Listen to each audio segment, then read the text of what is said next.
Welcome back, guys, to another Pro podcast where it's always raw, uncut, and always authentic, as always. Tonight, we're talking with Daniel Jackson, who's currently the Cherokee High School basketball coach, but he made his career off the court, actually on the gridiron. So, kind of interesting topic. Goes from football to basketball head coach, but it's going to be a good one, guys. And, if you ever felt overlooked, wonder what's the next after the game ultimately, or wanted the blueprint on how to bet on yourself, kind of, this is going to be one that you don't want to miss. So, lock in, hit subscribe, and let's welcome Coach Jackson to the podcast. And before we get started tonight, Coach, just introduce yourself a little bit where people can get to know you.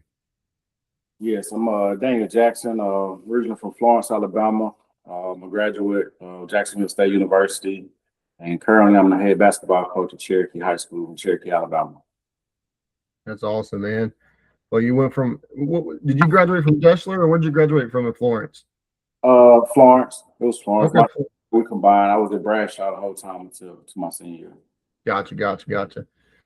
Well, sounds good, Coach. We're going to talk about kind of your football journey on the first end of it. So, looking back at your time in the backfield, what was the core mindset you say or habits you developed on the football field that laid a foundation for what your leadership style is today? Pretty much hard work.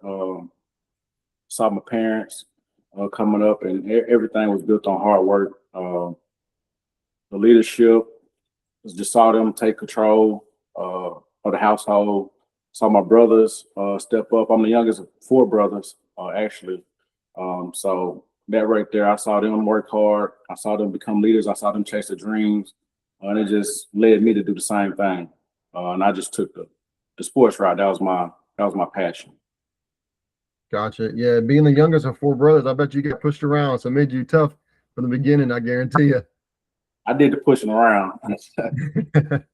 Hey, but that's always good to have that leadership in the home. I grew up in Memphis and I went to inner city high school here, and we have a big initiative with a lot of schools here to offer our program for free because a lot of these kids don't know which way to turn and which way to go. So it's always crucial, I think, just like you said, the leadership plays a heavy role into what you turn out to be if you get that leader in the room, right? And I believe that if you put the right resources with the athletes, no matter where they're from, they can make it out and they can make an impact. I agree 100%. But, Coach, every athlete hits a point kind of in their career where they have to redefine themselves after stepping away from playing the game. So what was the hardest point about making that transition for you, going from ultimately football to basketball? And how did you channel that competitive edge into this next chapter? It's definitely hard, especially nowadays when I see kids and parents put so much emphasis on sports. So that can be very challenging. My thing was I didn't make it to the NFL, and that was kind of a goal. But the older you get and you start playing this game, you will see that there's a lot of factors that go into it. So going into my senior year, which I had a great senior year, one of the top running backs in the country, you just kind of know that, maybe I'm gonna have to do something else. And once I made that decision, I was cool with it. And basketball is something I always loved. It's really my first love. I just was pretty good at football. So decided to do travel basketball, which is something I did growing up. And I just wanted to use everything I learned along the way as far as feeling like you've been left out, different routes to take. I didn't know all that growing up. So me knowing what I knew moving forward, I just wanted to put that on the people that I encountered through basketball. Yeah, for sure. And you kind of talked about travel ball. Travel ball is totally different. And are you a coach or a director at Alabama Generals? Both. Oh, okay. So with that kind of experience already before, because this is your first year as a Cherokee High School's head coach, right? First time being a high school basketball coach. Yes, sir. So how you think that experience already with travel ball and coaching kids from multiple backgrounds of high school is going to help lay the groundwork for what you hopefully build at Cherokee? Right. Well, just being with travel ball, I've encountered kids from all over, different backgrounds, different ethnicities, just all that. So going to Cherokee, they was in a situation where they hadn't really had somebody, I guess, to really pour into them. So at the end of the day, that's the main thing. If I can pour into you, you open up to me, I can get what I need out of you, whether you winning a whole lot of games or you winning not that many games. just being the best version of yourself is that's going to be our goal at Cherokee. Uh, so that's pretty much what it is. Gotcha. No, that's a good way to look at it. And especially when you're coming in to a program that's kind of you're building from scratch, that's always a good thing because you get with your your natural handprint on it yourself. There's not someone else's legacy you're trying to live up to that was there before you, so that's a good thing. And hopefully the vision you have for it, you get to put the imprint on it whenever you choose to leave it, because that's something that I always said to myself is when I leave somewhere, I want to make sure when I look back, I left every last imprint I could ever leave. And that's why when I talk to athletes, I'm like, make sure every impression you make is one that you want to make sure it lasts for life, because you never know what door could open due to that. You never know what door could close due to that. So make sure you kind of, always represent yourself good, because I'd say this story all the time on the podcast. One of the first jobs I ever got after college, the guy that hired me, he called my head coach from college, and asked what kind of guy was this guy.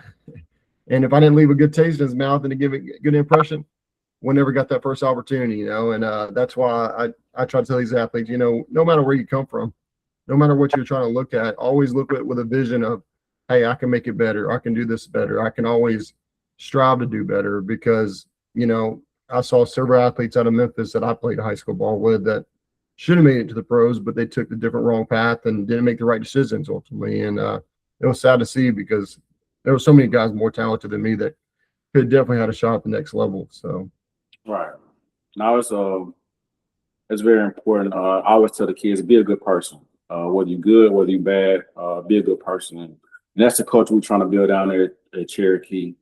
Just going there with the mindset, believing in yourself, first thing, and do everything every day to get better. I tell them all the time, we get in the gym, hour and a half, 2 hours a day. We come to get better. And if we follow the process, and along the way, we'll win some games. Now, we win a state championship. I think everybody wants to, but the foundation to be there. So the hard work, the dedication, the commitment, the working through adversity. And I tell them, one day you'll be a parent, one day you'll be a husband. Some things you ain't gonna want to do every day, but these are steps you're gonna have to take. And you can use everything you learned in basketball to apply it to your daily life. And so that being said, with the AAU, had so many great kids come through the program. I still have relationships with them now. Some of them are parents, some of them married, and they all reach back. And that's what I'm proud of. If they can go play college ball, that's a plus. If they can go play pro, that's a plus. But at the end of the day, being a great person, being a great citizen, and following their dreams and passion is what we look to do. For sure. And like I tell every athlete, typically when you're a collegiate athlete and you completed your career, a lot of jobs will look at you differently. Not because of you played college ball period. It's because you show that you could go to the classroom and also have to wake up at 4 o'clock, 5 o'clock in the morning and not go to bed until midnight some nights, because you don't get out of the film room until 9 o'clock at night sometimes. Right. And that weighs heavy for a lot of people interviewing you, because they know you got structure in place and you could meet that structure because you graduated with a bachelor's or a master's nowadays. So that weighs heavy for a lot of, employers. And, everybody's cleats hang up at one day is what I tell athletes. So make sure, you do those things right, because it will give you a leg up when it comes to resumes and stuff. So definitely. Jumping to the next topic is kind of talk about, elevating 1A to the, kind of the 7A standard. A lot of schools that are 1A, they feel left out. They don't feel like they get the attention because they don't got a recruiting coordinator on staff. They don't have, the necessary resources to have a ample staff that is always dedicated to them, right? So, you often emphasize to young athletes that talent in the 1A program, it's kind of equivalent to 7A. How do you instill that high level of confidence in kids who might feel overlooked simply because of the size of the school? First of all, like you said, recruiting has changed tremendously since even I started coaching basketball. But with that said, talent is talent. Talent is talent. And nowadays, it is true.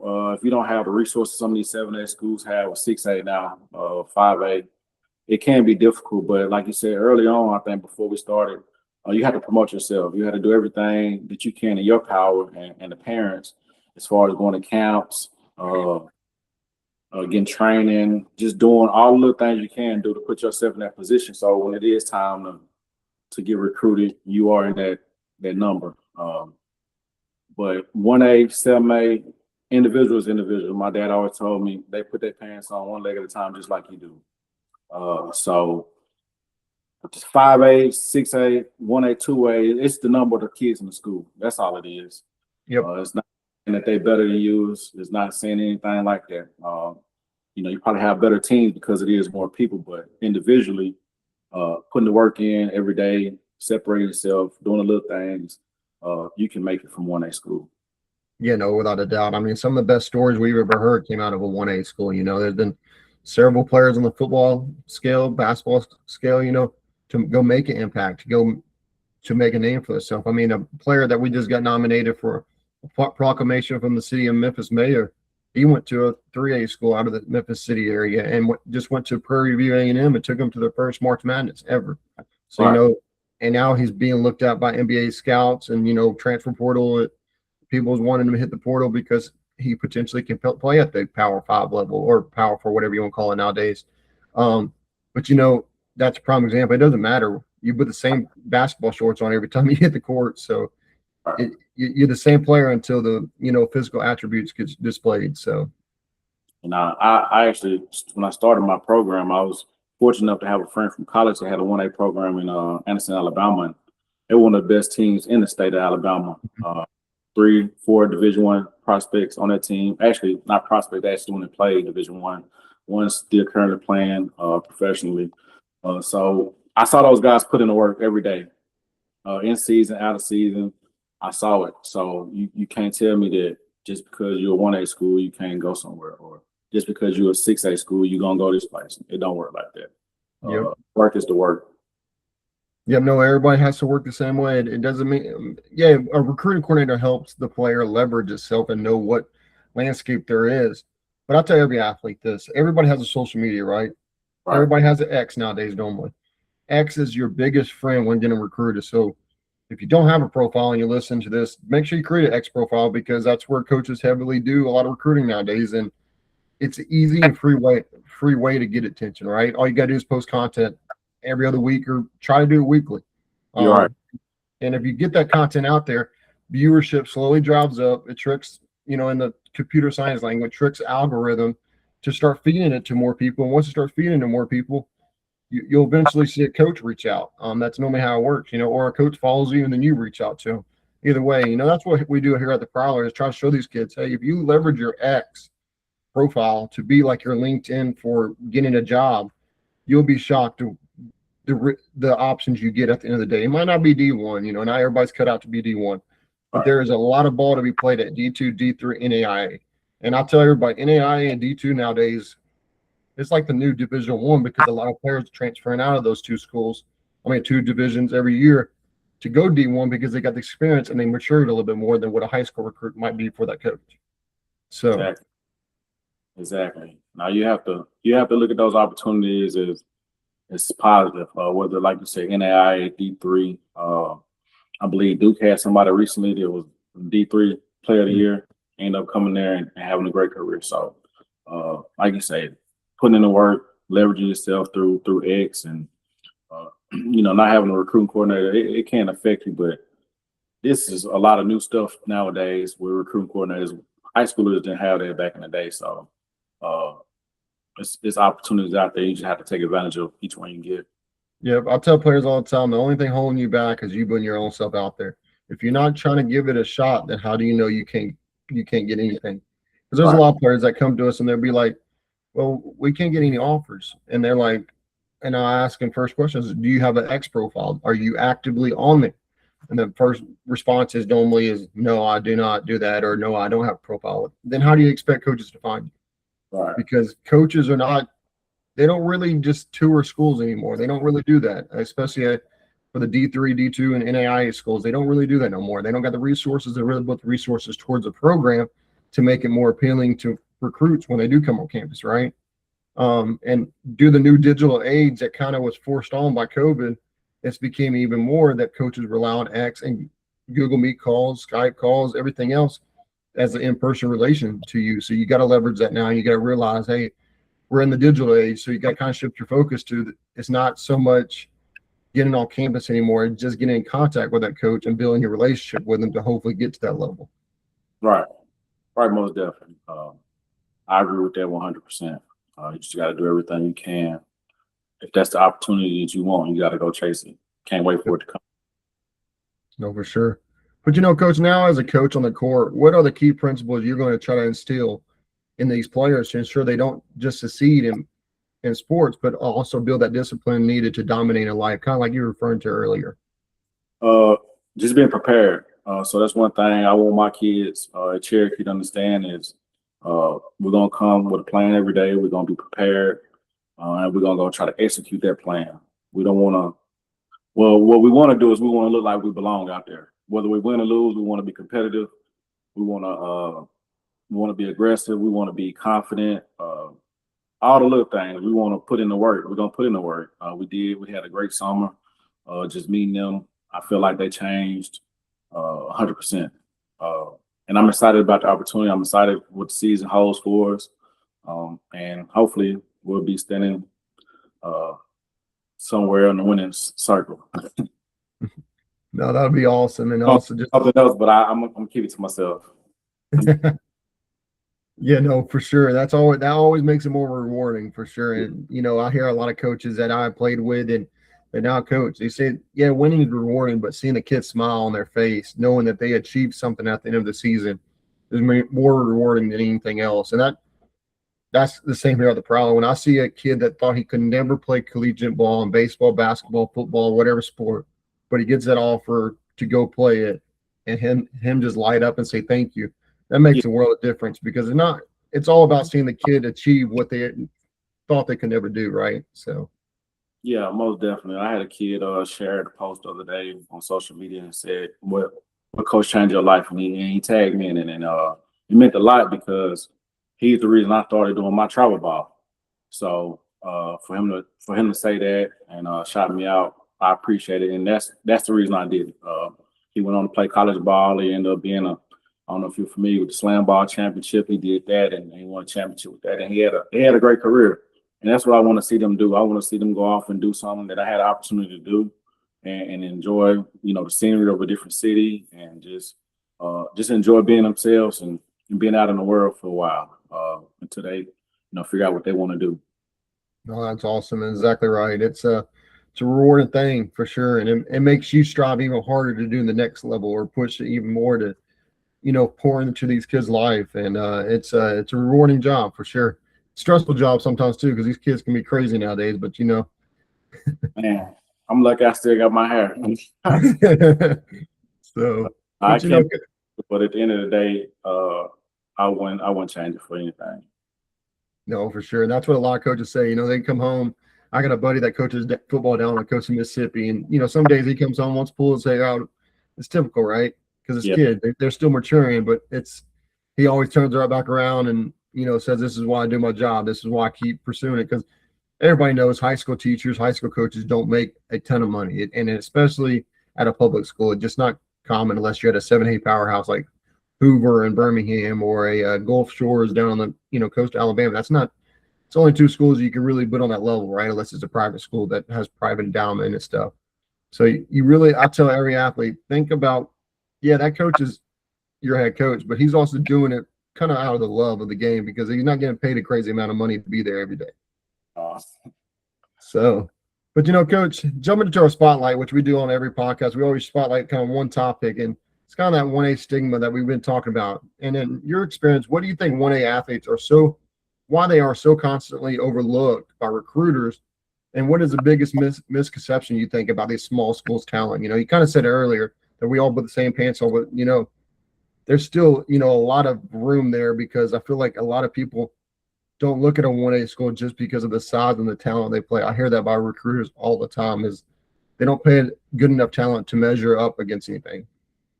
Yeah, I heard that before, and it can be true. But like I say, depending on the sport you're talking about, which we talking about basketball, I think it's opportunities for you to go to camps and play against guys that are in those high levels and to really show that you can play. one thing about those smaller schools, you get an opportunity to play early, and you get to play often. So you have a chance to develop a little faster than some of those guys that's probably at a bigger school playing freshman, then they go to JV. You might be playing varsity as a freshman at a smaller school. So when you get opportunity in the summer to go play against other competition, you go find those guys that's getting looked at, that's going to those camps, and if you that good, it'll show. No, Football, it's a little different. Same thing though. You still have to hit the camps. You have to go show yourself. A lot of times, recruiters look at the first thing is the eye test. If you look the part, you'll get a shot. They'll take another look at you. Then you got to have the film. You may not be playing at a high level competition, but if you dominate that level, that'll get you another eye. You can't be average out there at the 1 and 2A level. You have to really dominate and stand out because it's not as many good people as it is on a 5 and 6A level. So no, for sure. And I tell athletes all the time, yes, go to camps, but try to be the one invited to the camp, and because that weighs heavy. That means you're on their recruiting board typically. I have a lot of athletes that are in our service or that we've helped in the past. And I always tell them, I'm not a big person to tell you to, go to the biggest camp you can unless you've received a prospect camp invite. Because I tell them all the time, you want that prospect camp invite because that coach wanted you there at the end of the day.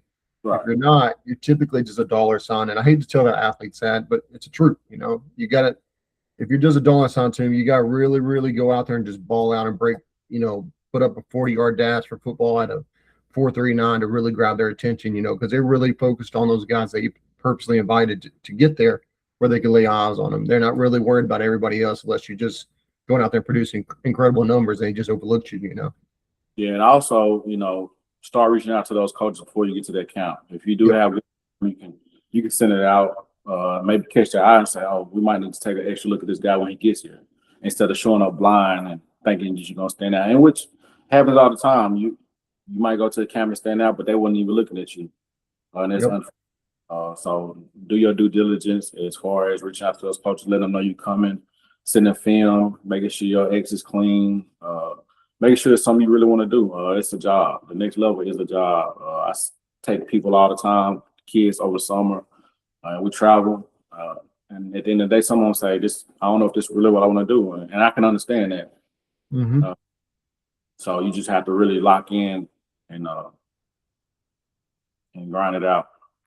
Yeah, I mean, a prime example of what you kind of just referred to is a 2A football player that just came out of a 5A high school down in Alabama, I think, Logan Anderson. You probably registered the name a little bit, but he got invited to the Georgia football camp and went and ran a 40 at 4.38. Next day, it's like his social media blew up overnight, and then he was on the local news because he got an offer from Clemson, Duke, North Carolina, Auburn, and someone else all in one day. And his journey took off from there, and he came from a 2A school. That just shows if you got the credentials, physical attributes, and you can go produce, you will be on the map. You just got to put yourself in front of them if you think you really got it, and if you can record those numbers. So, right, 100%. I agree with you. Anyone can't dispute that. No, and it's that was an incredible story. I think he's actually about to start his true freshman year at Clemson this year, so it's going to be interesting to see another small school Alabama kid, kind of show his wings, so everybody else can use that as a positive story, And I think that's a crucial thing. That's why I tell, I'm a heavy hitter on our local news channel here in Memphis. Not gonna lie, they're probably the worst news channels you could ever have because they don't ever spotlight our talent in Memphis. They don't. They like to spotlight the crime scenes, but they don't like to spotlight the sports stories. And we had the director of football recruiting who's a lifelong coach at Whitehaven High School. You're probably familiar with that school. Was there for 31 years, broke records, won 4 state championships, was always in a running for a state championship on the football side. And he also buried me several times when I was in high school playing against them. They were always that kind of edgy team. And he said it as well, as until you change the negative narrative and show these players what they can become, and if you don't put it in front of them, especially with social media nowadays, they will never know what avenue to take because all they think there is crime. Because that's all they see on the news. That's all they see on their TikTok. That's all they see on their Facebook feed. Yeah, no, that's true. I agree with that 100%.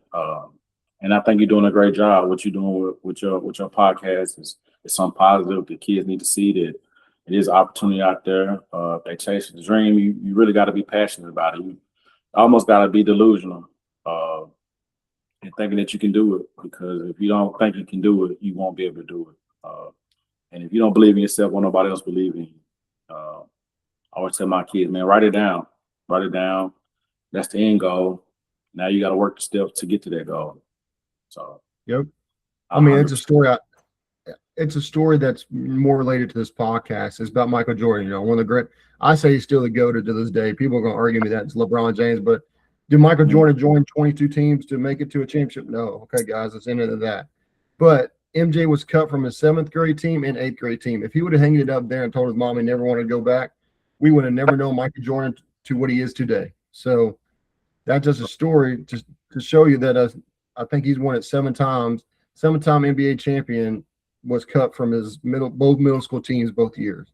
But he stuck with it, grinded it out, became better each year, and look at who he become. If he never gave it another shot, the 3rd time was a charm in his case. So yeah, you gotta take that adversity, those times you get knocked down, and just step up and keep trying. That's the only way you'll get to that point. You're never just gonna start at the top. It's never just gonna go your way.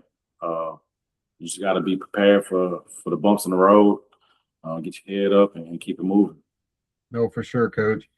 But, Coach, we always do a poll question for all of our guests on every podcast. And this poll question is posted on our YouTube channel, guys. If you go to the post, you can vote on this as well.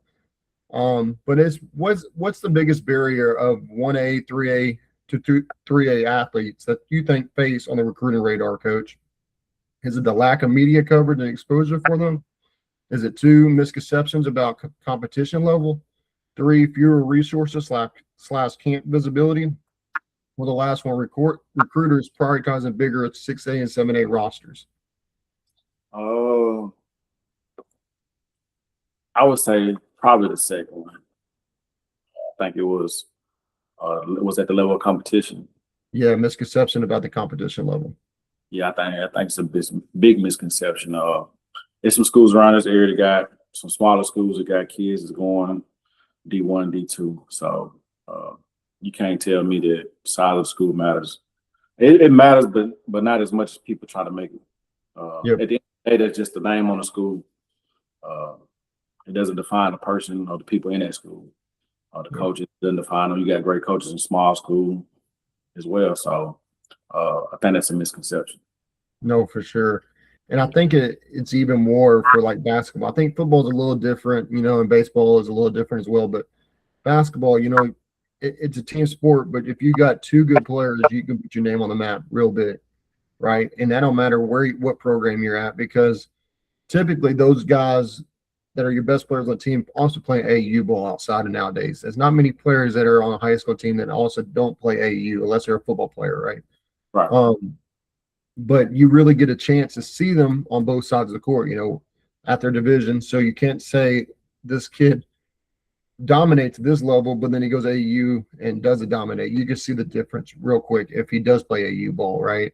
And depending on what level of AAU ball he does play, because there is levels nowadays to AAU ball as well. So I think, and I also tell players, if you are only playing basketball in high school and you're not trying to seek an AAU opportunity outside of there, you're missing out, because that's really where you can get the upper edge if you go travel and play these teams from these other cities. Because as you know, if you're from the north west part of Alabama, a lot of your guys probably come up to Memphis and play in the Memphis Hype tournament and stuff like that, because there's a lot of teams that come here every year. You got Team Thad, you got Memphis Tigers, you got Mike Miller's team, so you got a lot of talent that come here just to play for those travel teams. So yeah, and it's a different style of basketball, different places. Play a team out west, it's going to be a different style of basketball. You play a team out north, it's a different style of basketball. So it kind of prepares you for that college landscape of seeing different type of basketball. South, it is even the same in high school in Alabama. North Alabama basketball a little different than the Birmingham area, and the Birmingham area a little different than the Mobile area. So it just prepares you for different types of basketball. Yeah, I told a guy from Huntsville that he wanted me to come on to Huntsville High School play basketball. Don't get me wrong, amazing team, but I said you take that team Whitehaven or something in Memphis, they're going to have with 3 bloody noses because they were some kind of little soft in a lot of ways. I can't lie. They're not used to being a little pushed around a little bit, and the refs don't call it. Because I played in Memphis high school basketball. If you don't end up one season with a bloody nose, I don't know what area you're playing in because it's physical ball up here. It's not it's called a grit and grind city for a reason. I mean, it's no love taps going on here. So. Yeah, it's it's some good basketball. I also got to see Bartlett last year come up here and playing Huntsville Classic. I think it was Huntsville Classic, but Huntsville High. That's my guy over there, Coach Swears. He got a good program over there. He got those guys prepared. I think pre Swears, they would have left out of there with some bloody nose and want to fall back. But those guys over there, he got them playing some good ball. And he's producing some shooters lately. I think it was Simon Walker last year that came out there, went to Auburn. That dude's got a strap on him. He can shoot. Yeah, he got some guys over there. It's one of the better teams in Huntsville and in Alabama. So yeah, now he got it going on. But Memphis does have some great talent. I enjoy watching them play. Yeah, no, Bartlett and White Station and typically Houston's the top 3 out of Memphis. And Bartlett lately, they look like a prep school with the talent they're bringing in. You got Dylan Jones there right now, who's a 4-star recruit, and a lot of people thought he was going to go to prep school for his senior year, but he's decided to come back to Bartlett. And I think that talks to also the resources that's going to poured into some of these inner city schools in Memphis. Bartlett's not all the way inner city school, but you see White Station is, and you see Whitehaven is, and those communities really back their school, and that makes a difference. That's a whole nother topic, but a community weighs a heavy part in what athlete success is as well. Oh, definitely. I got to see a good Southland team a couple years ago come down to Huntsville and play. So I know it's some hoopers there. Yeah. Well, hey, if you want to see a good football team, Southland's football team this year, I don't see a team in the state running with those guys. They got 6 5-stars and 8 4-stars on that team this year. They're loaded. They're loaded all the way to the T. So I don't see a team in the Memphis area even giving those guys a game this year because they're just there. It's a team to be reckoned with. They're in the new Whitehaven of Memphis, I call them. So I'm gonna check their schedule out and maybe catch a game if I can.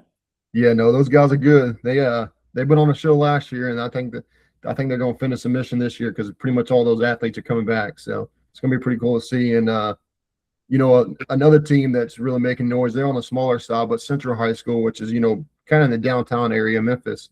Okay. They have a 4-star quarterback this year, and it's the first time in 22 years that there's even been a star-related player to that high school, and it's pretty cool to see. And he's got a running back now as well that just got rated as a 3-star, and just committed to Jacksonville State actually as well. So.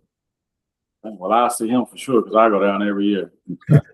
So yeah, he'll be coming in next year. So, but he's a really good running back as well, and it just shows they're a 4A school. You can make it out anywhere. We can go on and on about stories all over the country where kids come out. So forget that narrative, players, because you can come out from anywhere. Yeah, put in the work, man. The work, fight through the adversity, keep your head down, and you'll make it happen. No, for sure, Coach. Well, Coach, I always do a podcast quote to kind of start the wrap up on the podcast, and this week is by Lou Holtz, which is one of the most famous coaches ever. He said, "Ability is what you're capable of doing. Motivation determines what you do, but attitude determines how well you do." And I think that speaks volume, kind of to what we talked about tonight. It don't matter where you come from, but if you got the ability and capability to do it, but also got the motivation and the attitude, it all put together, and you'll make a name where no matter where you're at. You're right about that. I agree with Lou Holtz. Great coach. Great quote. Yeah, no, he's one of a kind. It's I hate to not see him on college game day or anything anymore. It's not the same without his expertise on the field, because some of these guys nowadays, I'm like, where do they find them? Y'all don't know what you're talking about sometimes. Well, Coach, thank you for being on the podcast tonight. And if you got any last remarks, Coach, I'll let you say those real quick for any high school athlete that's watching, or even coaches that are just starting their career off just like you are in high school ball. And, if you got anything to say to them, I'll let you say that real quick, and then I'll close it out for tonight. Yeah, man. Well, just whatever it is you want to do, man, just keep working at it. You never know. I never knew I'd be a high school basketball coach starting out AAU years ago. It was just it was just a dream. I called my mom and told her I wanted to do it. She helped me get my first set of uniforms. And I said I want to do it on the biggest stage. So I just kept working and working. Been up and down, but I always stay positive, and we're here now. I feel like we had one of the best AAU programs in state, and got my first head coaching job, and I was fortunate enough to staff over there at Cherokee to give me an opportunity to go prove myself in the high school ranking, and I'm appreciative of it, and I'm gonna go do the best I can. That's awesome, Coach. And best wishes this year in the season, and hopefully I can get down there, or one of us can get down there to see what you guys been on this year. I saw one guy on your social media, number 8. I don't know if he's coming back this year, but that dude looked pretty big and pretty athletic. So that looks like a guy that belongs on the real scale. So we'll look forward to seeing what that guy can do if he comes back this year. So yes, sir, man. I appreciate the opportunity. no problem, Coach. But as always, guys, that's a wrap on another powerful episode of the Prowler Podcast, which we try to bring the best of the best every week and untold stories for sure. But like tonight, Daniel Jackson showed exactly what happens when true leadership transitions from the backfield to the court. Doesn't matter what sport you play, you can always coach at the other side, guys. So as he said, he proved that no matter your classification, elite talent is elite talent, period. No matter where you're from, 1A, 2A, 3A, athletes struggle to get noticed sometimes, but remember, every player deserves the same chance to shine. If you're feeling overlooked by recruiters, hit the Prowler up, guys. That's what we specialize in, is to try to be your recruiting coordinator ultimately, and uncovering the real grinders of winning respect of small schools talent, like we've done across the board, across several schools in Tennessee and Alabama and the Southeast, guys. So subscribe as always, guys. Share this episode. We'll see you guys right back here next week. And Prowler up, guys.